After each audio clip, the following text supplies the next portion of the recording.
মৰমৰ ছাত্ৰ ছাত্ৰীসকল, তোমালোকৰ যিটো প্ৰথম চেপ্টাৰ আছে, প্ৰথম অধ্যায়টো বাস্তৱ সংখ্যা, ইয়াৰে তোমালোক কমন দিম, যিবিলাক কিছুমান কমন পৰীক্ষা আহিব পৰা দিম। তোমালোকৰ যিবিলাকৰ কম্পাৰ্টমেণ্টেল পৰীক্ষা হ'ব, অৰ্থাৎ বেছি দিন নাই তোমালোকৰ যিহেতু, চ' তোমালোকে এইকেইটা ভালদৰে চাবা, যিকেইটা মই দিম, আৰু বাকী তোমালোকে বেলেগো চাবা, কিন্তু এইকেইটা তোমালোকে তোমালোকে ভালদৰে বেছি ভালকৈ চাবা, আৰু তোমালোকৰ পৰীক্ষা সুবিধা হ'ব। আৰু যিবিলাকে গ্ৰুপত আছে তোমালোকক মই হোৱাটছএপ গ্ৰুপতে মই ফটো মাৰি তোমালোকক তাত কমেণ্ট দি দিম। তোমালোকে উদাহৰণ 2টো চাবা, পেজ নম্বৰ 30 যিটো আছে, 30 নম্বৰ পেজৰ উদাহৰণ 2টো। তাৰপিছত উদাহৰণ 3 তোমালোকৰ পৰীক্ষাৰ ইম্পৰ্টেণ্ট হয়। তাৰপিছত অনুশীলনী 1.1 যে আমি চাওঁ 2 নম্বৰটো পৰীক্ষাৰ বাবে তোমালোকে চাবা। তাৰপিছত তোমালোকে 5 নম্বৰটো চাবা, ইউক্লিডৰ বিভাজন প্ৰক্ৰিয়া ব্যৱহাৰ কৰি দেখুওৱা যে যিকোনো যোগাত্মক অখণ্ড সংখ্যা ঘনফলটো 9n+1 9n+8। যিবিলাক ছাত্ৰ ছাত্ৰীয়ে মোৰ ক্লাছত জইন হৈছে, তোমালোকক মই এইকেইটা বুজাই দিম, তোমালোকে চিন্তা কৰিব নালাগে। মানে ইজি হিচাপত তোমালোকে লিখিব পৰা, তেনেকুৱাকে তোমালোকক বুজাই দিম। তাৰপিছত আমি যদি চাওঁ, তোমালোকে এইটো কৰিব পাৰা, যিটো আছে পেজ নম্বৰ, বাস্তৱ পেজ নম্বৰ 37, এই 37ৰ 7 নম্বৰটো তোমালোকে চাব পাৰা, ঠিক আছে, 7 নম্বৰটো। তাৰপিছত তোমালোকে পেজ নম্বৰ 38ৰ যিটো উপবাদ্য 1.4, এইটো তোমালোকে পৰীক্ষাৰ কাৰণে চাবা। তাৰপিছত উদাহৰণ 9টো চাবা। তাৰপিছত উদাহৰণ 10টো চাবা।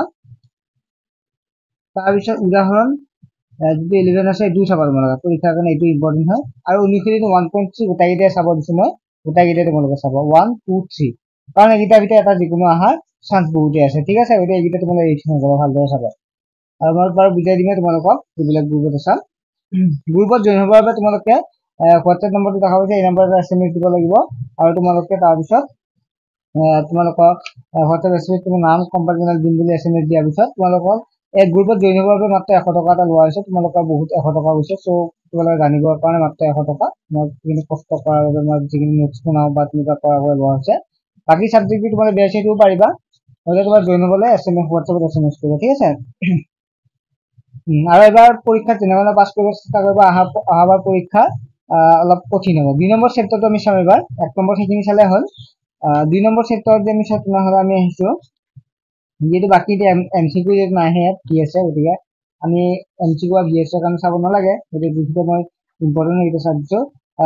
56 নম্বৰ পেজটো যিটো আছে, উদাহৰণ 2টো চাবা। তাৰপিছত উদাহৰণ তোমালোকে 4টো চাবা, ঠিক আছে, উদাহৰণ 2, উদাহৰণ 4। তাৰপিছত তোমালোকে চাবা 2.2 লৈ 2 যদি আছে, তেনেহ'লে 1 নম্বৰ কেইটা তোমালোকে অলপ চাই যাবা। 2 নম্বৰ কেইটা, 2 নম্বৰ মানে 3 নম্বৰ কেইটা আছে, 1 নম্বৰ 3 নম্বৰ কেইটা তোমালোকৰ পৰীক্ষাৰ কাৰণে ভালদৰে চাবা, ঠিক আছে। এইকেইটা অলপ ইম্পৰ্টেণ্ট আছে এইকেইটা, ঠিক আছে। তাৰপিছত যদি আমি চাওঁ পেজ নম্বৰ 61ৰ 61 উদাহৰণ যিটো 8 আছে, এই উদাহৰণ 8টো তোমালোকে চাবা, অ'কে, উদাহৰণ 8টো চাবা। তাৰপিছত 62 নম্বৰ পেজটো যিটো আছে, উদাহৰণ 9টো তোমালোকৰ পৰীক্ষাৰ কাৰণে চাবা। তাৰপিছত অনুশীলনী 2.3 তোমালোকে চাবা। 3 নম্বৰটো বহুত ইম্পৰ্টেণ্ট হয়, 4 নম্বৰটো বহুত ইম্পৰ্টেণ্ট হয়, গতিকে 3, 4 চাবা তোমালোকে। তাৰপিছত 6 নম্বৰ 1 আৰু 2টো চাবা, ঠিক আছে, 6 নম্বৰ 1 আৰু 2টো চাবা তোমালোকে, 1 আৰু 2টো চাবা। তাৰপিছত 7 নম্বৰটো চোৱা, 7 নম্বৰ তোমালোকে 1 আৰু 2টো চাবা, অ'কে, 7 নম্বৰ তোমালোকে 1 আৰু